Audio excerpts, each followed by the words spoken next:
the system growing overnight after sparking a tornado in Florida and torrential rain. Now Georgia and the Carolinas on alert for flooding. Donald Trump under investigation, new legal trouble over his charity as President Obama takes aim. This is the guy you want to be championing working people? Trump trying to win female voters overnight, teaming up with Ivanka to unveil his child care plan. I think it's going to make a lot of people very, very happy, a lot of moms very happy. This morning, Ivanka joins us live. Terrifying attack. A driver caught on camera plowing into police officers at a gas station, sending one flying 8 feet into the air.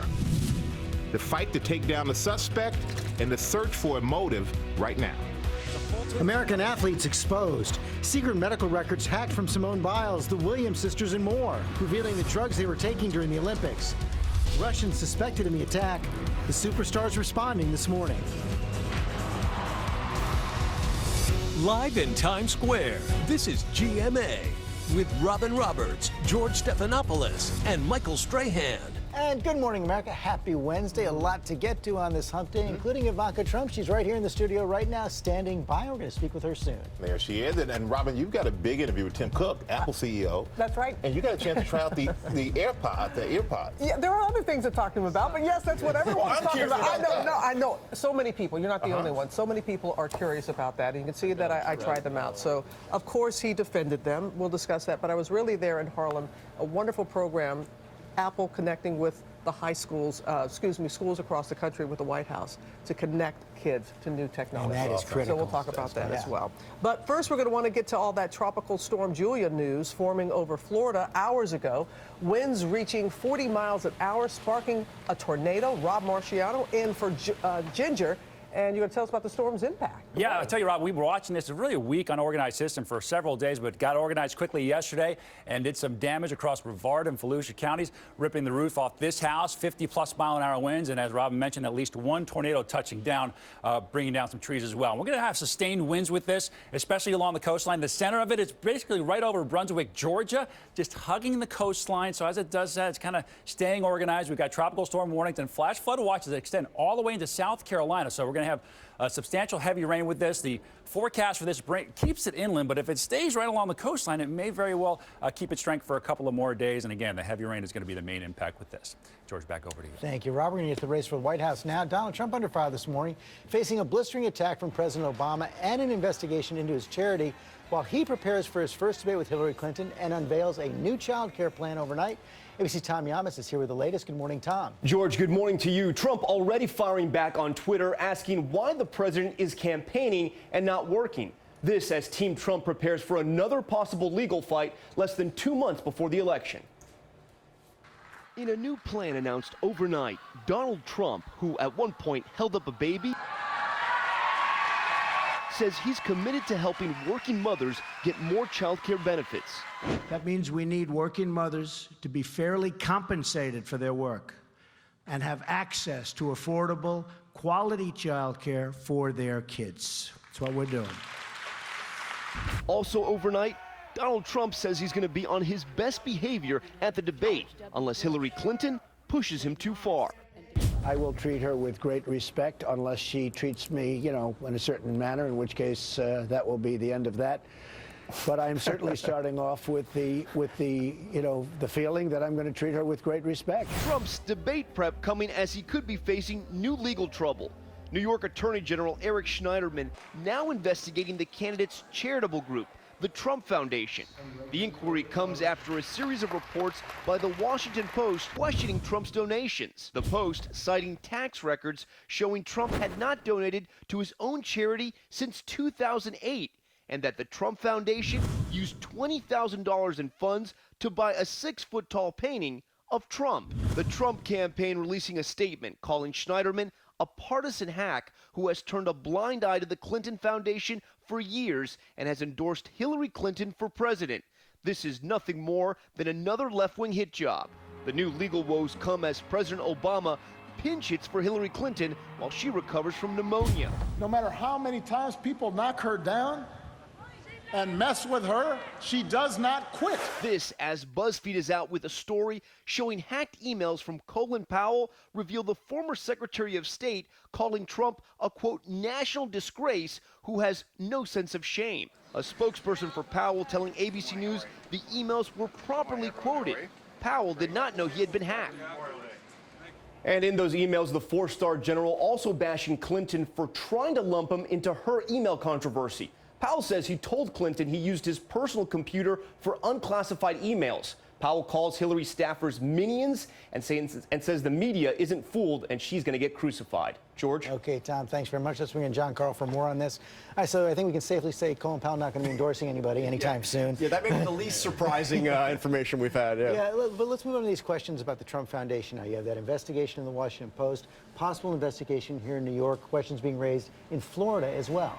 Yeah, absolutely. Now, look, the Attorney General of New York, that really looks a lot like a partisan hit job. This is obviously somebody who's gone after Trump in the past, obviously elected Democrat. But there are big questions about the Trump Foundation. We know a fraction about the Trump Foundation that we know about the Clinton Foundation. It's also a fraction of the size. It's much smaller, but there are a lot of unanswered questions. Yeah, meantime, the Clinton Foundation has faced these questions to shut down if Hillary Clinton gets elected president because of potential conflicts. And Newsweek magazine out with a major cover story this morning about Trump's businesses in the company of Trump, and it basically lays out the case. It's an investigation of his businesses around the world and says that they are so extensive, so vast, so tied in many cases to foreign governments that he would have to find a way to shut them down or face impossible conflicts as president. This is a vast enterprise, again, that we know very little about. There are some public disclosures. That's why Newsweek was able to do the story. What Trump has said is that he would turn the operations of the Trump Organization over to his children. The problem here, George, is that his children are also his most important political advisors. So it's really hard to see how he can untangle this. And I expect the Clinton campaign will make an issue of this virtually every day between now and November. Ivanka's going to be joining us soon here live. But I want to ask you about President Obama. We saw him campaigning hard in Philadelphia. What's his role now with the campaign? Boy, he really seemed to have the mojo back there, didn't he? I mean, this was the Obama of 2008, loving every minute of it, out there not just making the case for Hillary Clinton, but playing the attack dog, going right at Donald Trump. You're going to see him out there a lot in the final month. Like he's the vice presidential candidate. He is the attack, and he's loving it. Okay. Thank you very much. And of course, as you said, Ivanka Trump here in our next half hour. Yes, but now to that cyber hack targeting some of America's top athletes. U.S. officials defending them after files revealed Simone Biles, the Williams sisters, and others got medical exemptions to take banned substances. ABC's chief investigative correspondent Brian Ross is here with those details. Good morning, Brian. Well, good morning, Robin. U.S. officials are expressing outrage this morning over what they call a smear, the hack which put the private medical records and conditions of 4 top U.S. Olympic athletes online for the world to see. At the age of 19, Simone Biles was the pride of America. Simone Biles! Winning 4 Olympic gold medals, making her the most decorated U.S. gymnast in U.S. history. But now the hack of Biles' records from the World Anti-Doping Agency has forced her to go public with her attention deficit hyperactivity disorder. Having ADHD and taking medicine for it is nothing to be ashamed of, she wrote on Twitter. Nothing that I'm afraid to let people know. Biles was one of 4 U.S. athletes whose medical records were hacked and posted online, along with Venus and Serena Williams, and a member of the gold medal-winning women's basketball team, Elena Delle Donne. The documents, apparently from the World Anti-Doping Agency, showed the players had used medications on the prohibited drug list, but that in each case they had received approval for therapeutic use and had not sought to keep it secret from the testing agency. These documents prove that these U.S. athletes played by the book and did everything that they were supposed to do. It's the complete opposite of what the Russians did. In the case of the Russians, more than 100 of its athletes were banned from this summer's Olympics because of what was called state-sponsored drug cheating. And experts are now pointing at Russia and its skilled cyber thieves for this latest hack. All coming after the cyber attack into the computers of the Democratic National Committee. They're sending a message. If you screw around with Russia, if you make Russia unhappy, Russia will get into your network, find something embarrassing, and show the whole world. So, Brian, are all these hacks connected? Well, the computer forensic experts we've talked to say, yes, they are. They see certain telling details in each of the codes they use that all link back to Moscow. And they don't mind that you know it's them. Apparently not. That's the message they're trying to send, as Dick Clark said. And more coming, too. And more coming. There were several thousand overnight from the DNC that were put online. Not as explosive as the previous ones during the convention, George, but still a lot more coming. Well, it seems like all the U.S. athletes, though, they're all taking it in stride. And basketball star Elena Delle Donne was recovering from thumb surgery. When she wrote on Instagram with this picture with her thumbs up in a cast, I'd like to thank the hackers for making the world aware that I legally take a prescription for a condition I've been diagnosed with.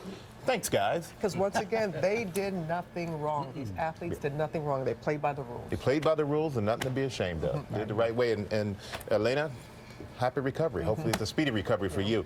And let's switch gears, guys, and take a look at this video. A scary attack on officers in Phoenix caught on camera, and ABC's Clayton Sandell, he has the details. This morning, 3 Phoenix cops are recovering from this, what their chief calls an unprovoked attack. Our Phoenix police officers were targeted. It began just before 2 a.m. Tuesday. A sergeant and 2 officers meeting outside this convenience store. But nearby, a man in this red car appears to watch them for a few minutes, then this. You can see the sergeant going down with a broken leg. Another officer dives out of the way, but a third cop is sent flying 8 feet into the air. Those are his legs. That officer, a 33-year-old rookie, his first day on the job. This is a violent, cowardly act on our police officers, and it's simply unacceptable. But it's not over. The officers that were just hit must now fight the suspect, 44-year-old Mark Laquan Payne. You can see them finally using a taser to help make the arrest. The police chief isn't speculating on Payne's motive, but he's angry about what he sees as a pattern of attacks on officers nationwide. I thank God that we're not planning 3 funerals right now. The 2 seriously injured officers expected to be okay. For Good Morning America, Clayton Sandell, ABC News, Denver. Boy, just horrible right there. We're going to move on now to that University of North Carolina football player suspended from the team after a woman comes forward to accuse him of sexual assault, demand justice. ABC's Lindsay Janis has the story. This morning, University of North Carolina football player Alan Artis is suspended from the team indefinitely. A judge issuing a warrant for his arrest for misdemeanor sexual assault. His accuser, Delaney Robinson, coming forward Tuesday saying she hoped for harsher charges, but felt authorities and the university were dragging their feet. My life has changed forever, while the person who assaulted me remains as a student and as a football player on this campus. According to Robinson, after a night of drinking 6 months ago at a campus apartment, she was sexually assaulted by Artis, who she said she'd never met before. After the alleged assault, she says she went straight to the hospital. Then to the police, who she says treated her like a suspect. Did I lead him on? Have I hooked up with him before? Do I often have one-night stands? Did I even say no? Robinson and her lawyer say in interrogation tapes they've seen, investigators joked with her alleged attacker, telling him to keep playing football and not to worry. This man raped me, and the police told him not to sweat it. How can this happen? Also saying that despite physical evidence, the DA failed to charge Artis. So they settled for a lesser misdemeanor charge, using an unusual North Carolina law. Robinson telling her story under oath to a magistrate who issued that arrest warrant. Now, if Artis is convicted of that misdemeanor, he could face up to 5 months in jail. But this morning, the DA says the case is still open and more serious charges could still be brought. Meanwhile, George, the university says privacy laws prevent it from commenting on this case. Okay, we'll be keeping an eye on it. Lindsay, thanks very much. Amy here with today's other top stories. More trouble for Samsung. That's right. The owner of a Samsung Galaxy Note 7 phone says he was driving down a highway in Florida, charging his phone when it suddenly exploded. You see the aftermath right there. The fire spread through his entire car. And this is just the latest in a string of fires. Samsung blames a battery cell issue and is telling customers to power down the phone. It has not issued an official recall yet. Well, former NSA contractor Edward Snowden says he deserves a pardon from President Obama on moral grounds. Snowden claims he changed the country for the better when he exposed the government's secret surveillance programs. He is currently living in Russia. And scientists trapped by polar bears at a weather station in the Arctic may have to wait an entire month for help to arrive. The bears have encircled a weather station. This is north of Siberia. The researchers have run out of flares to scare them. And finally, well, it takes a lot of training to run a marathon, but these runners got trained in a whole different way when a freight train went barreling through their marathon route in Pennsylvania. Organizers say the railroad had agreed to stop the trains. Someone did not get the message, and this was a really big deal. Runners were delayed by 9 minutes, and this was a qualifier for the Boston Marathon. So a lot of people were did things they shouldn't have done. They were climbing through the tracks over the train, trying to make those times. It was that big of a deal. Did they get the 9 minutes back? They're gonna look at it on a case-by-case basis. Yeah, we'll see.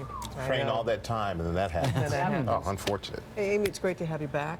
Our heart goes out to you, the loss of your grandmother. Thank you very, very much. She was a wonderful, wonderful woman, and she is very missed. It's wonderful to have you back.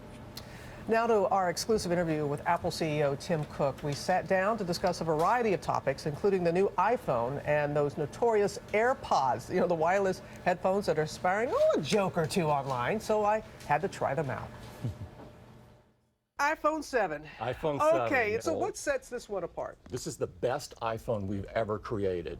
The photo quality is absolutely stunning and killer.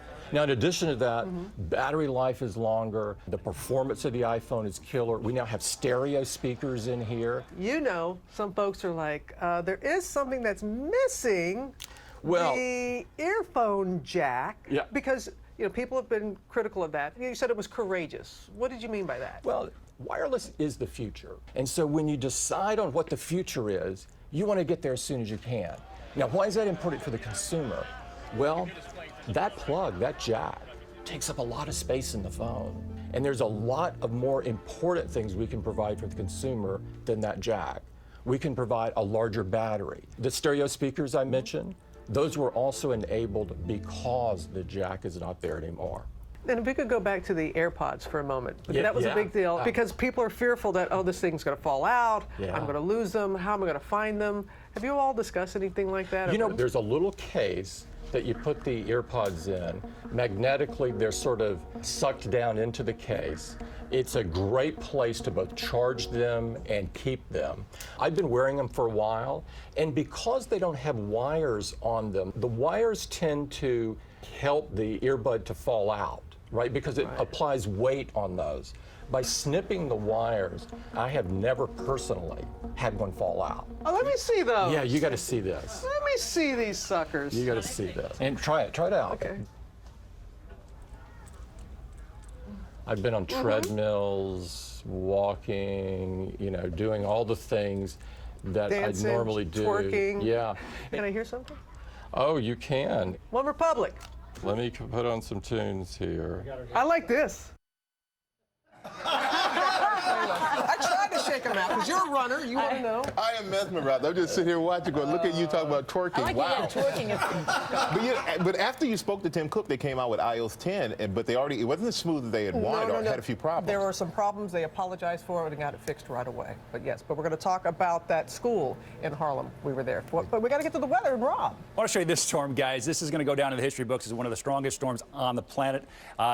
Meranti, super typhoon. This is what it did. It clipped the southern tip of Taiwan yesterday. Winds gusting estimated over 200 miles an hour. Now it's going to hit mainland China later on today. Equivalent category 3 or 4 hurricane. So a serious situation there. Your Rainy Cities now brought to you by Deepwater Horizon, rated PG-13. My dad is Mike. He works on a drilling rig that pumps the oil out from under the ocean. Mike, what is that? Is everything okay? I'm calling back. I'm calling back. Mayday, mayday. We've had a mass casualty explosion. It's not just about us anymore. What's wrong? My wife's name is Felicia, and my daughter's Sydney, and I will see them again. Deepwater Horizon, rated PG-13. Experience it in IMAX September 30th. Well, get ready for one hot July-type day today. At least the humidity is not going to be too bad. We're forecasting 94. That puts us right up against what the record is for today, held back since 1981. Significant change tomorrow. Our temperature some 15 degrees cooler. Will be just shy of 80 degrees, many neighborhoods, and it'll be a little breezy. We'll hang out in the 80s through the weekend. First part of next week, chance of rain late Sunday through probably the first part of Monday. When we come back, Ivanka Trump joins us live. All the latest on the campaign from one of Donald Trump's closest advisors. And Weight Watchers' big loss is the Oprah effect fading. The company's value reportedly dropping 1.2